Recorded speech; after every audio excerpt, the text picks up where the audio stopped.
Thousands of Metro Detroiters are heading back to work today following the end of the UAW strike against General Motors. The 7 Action News reporter Matthew Smith is live at the Detroit Hamtramck Assembly Plant. And Matt, what are workers saying this morning as they head back to work?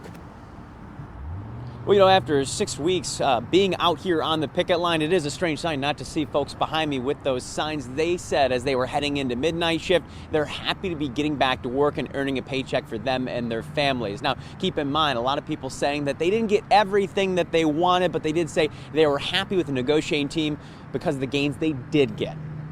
Definitely time to make some money and take care of our families and take care of our responsibilities. So I knew they would come with a good deal. I didn't know what the deal would be. I think we got the best, fairest deal we could get at this time. We'll just go back in another 4 years and try again to get what we didn't get.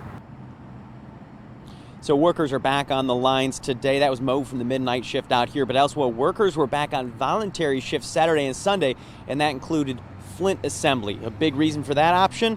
Well, truck production. While some companies are stockpiling cars as some of those hottest selling trucks, well, a lot of the dealerships are in sore need for more product right now. So those are the most necessary production lines, those truck assembly plants to get cranking out cars again. Keep in mind, analysts have said General Motors lost more than $1 billion over the past 6 weeks.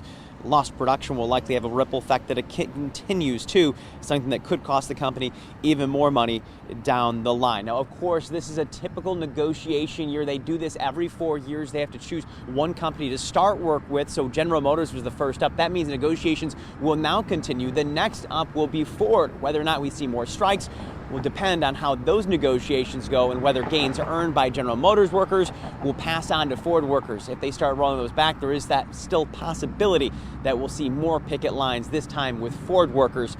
We'll have to wait and see how that plays out. We're live outside Detroit Hamtramck Assembly. I'm Matthew Smith, 7 Action News.